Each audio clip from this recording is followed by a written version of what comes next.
Supreme court की दीवारों पर शलवारें टांगी, पार्लियामान को लानते भेजी, जिसका एतराफ उस बानी ने खुद किया जो आज अडयाला जेल में है। उनको नताइज कबूल हो गए क्योंकि आरटीएस डाउन हो गया। पाकिस्तान की तारीख में पहली दफा एक शख्स ने फ्लोर ऑफ द हाउस पे सिगरेट पी। सदर, जिसका एक निहायत काला दौर रहा है, उसकी टर्म का, उसके टेन्योर का इख्तिताम भी हुआ है।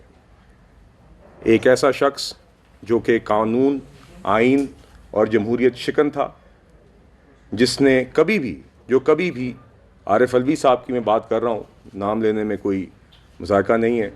आरिफ अलवी साहब कभी भी बदकिस्मती से सदर के ओहदे के वक़ार तक, उस मनसब के वक़ार तक नहीं पहुँच सके। वो सिर्फ़ एक जमात और एक ग्रोह के आलाकार तक रहे। एक उसके कारकुन भी नहीं मैं कहना चाहूँगा, क्योंकि कारकुनान भी जमात के होते हैं। वो उसे ग्रोह के आलाकार बन के अपना किरदार अदा करते रहे और उनकी लेगेसी में आइन शिकनी होगी, जमहूरियत का कत्ल है, कौमी असम्बली की इल्लीगल तहलील है, जस्टिस काजी फायज़ ईसा साहब के ख़िलाफ़ एक गैर कानूनी और इंतकाम पर मबनी सदारती रेफरेंस है, एक ऐसा ऐवान सदर है उनकी टर्म में जो कि एक ऑर्डिनेंस फैक्ट्री बन गया। यही लेगेसी है आरिफ अलवी साहब की। और उसके बाद भी मैं एक और बात ज़रूर एक तमगा इनकी गले में डालना चाहूँगा, क्योंकि वो उसके मुस्तहिक हैं।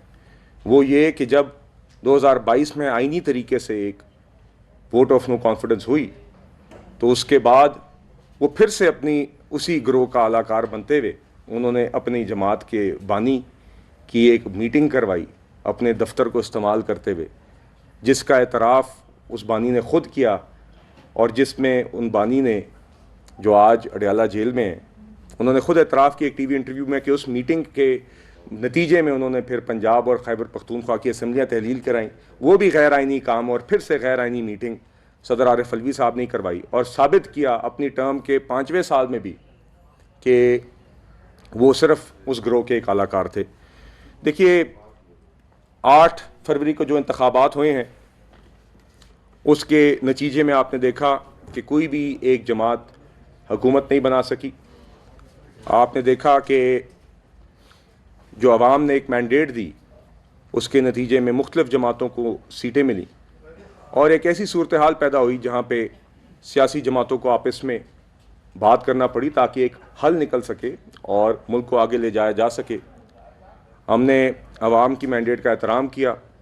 सियासी जमातें, जो जमहूरी जमातें होती हैं, वो आपस में गुफ्तगू करती हैं। हमारा आपस में गुफ्तगू का सिलसिला शुरू हुआ। यकीनन मुश्किल हालात हैं और हमने साथ ये भी कहा कि कोई और भी अगर जमातें बना सकती हैं इत्तेहाद, कोई हुकूमत बना सकती हैं, तो उनको भी अपना काम करना चाहिए। मगर हमने फिर से देखा कि एक ग्रोह, उसने किसी से भी बात करने से अपने आप को रोका और कहा कि हम ये काम नहीं करेंगे।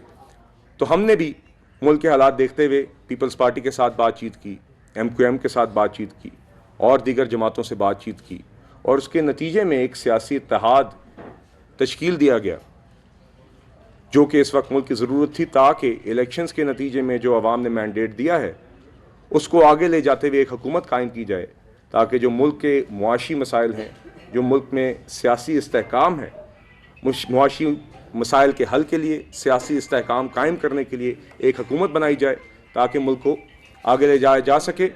उसी इत्तेहाद के नतीजे में आपने देखा कि शहबाज शरीफ साहब को प्राइम मिनिस्टर का कैंडिडेट जॉइंटली उस इत्तेहाद ने नॉमिनेट किया।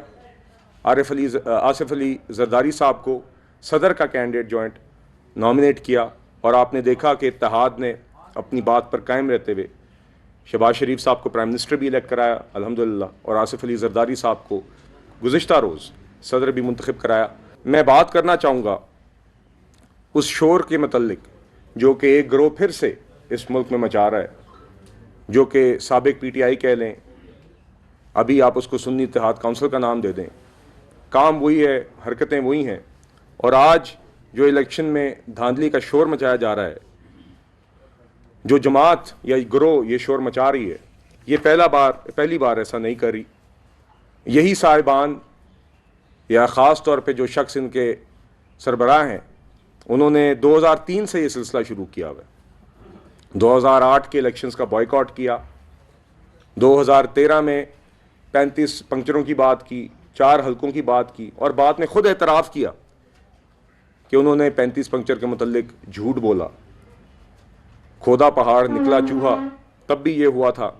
और इस झूठ की बुनियाद के ऊपर उन्होंने उस वक्त भी 2013 से 18 के दरमियान मुस्तकिल यहाँ पे रुकावटें डालने के अलावा, शोर मचाने के अलावा, रियासत को आगे चलने से रोकने के अलावा उन्होंने कोई काम नहीं किया। 2 धरने किए, पीटीवी पर हमला किया, सुप्रीम कोर्ट की दीवारों पर शलवारें टांगी और पार्लियामान को लानतें भेजी।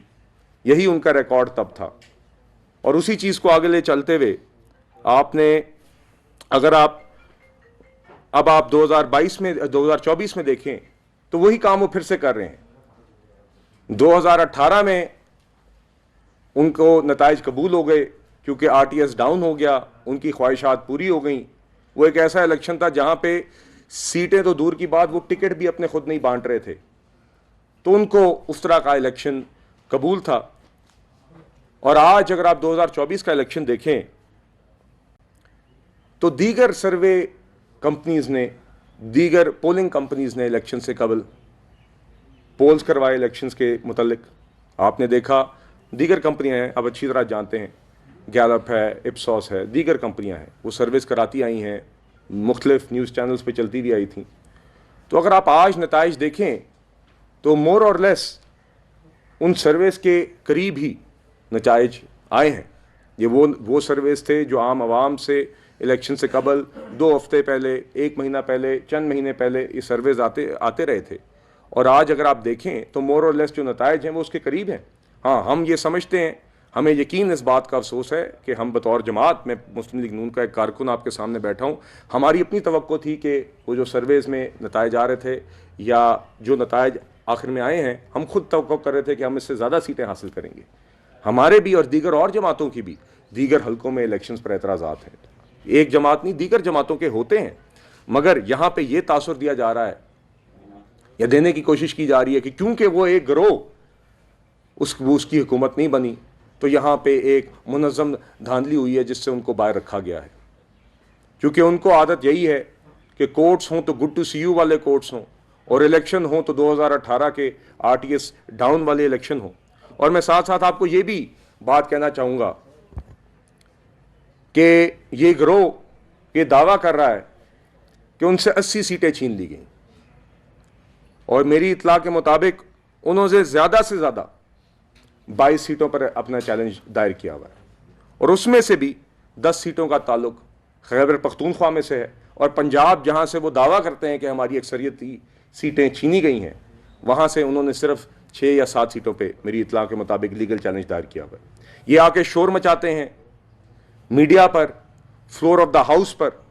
गुज़िश्ता दिनों में ये इनकी हालत है कि पाकिस्तान की तारीख में पहली दफ़ा एक शख्स ने फ्लोर ऑफ द हाउस पे सिगरेट पी।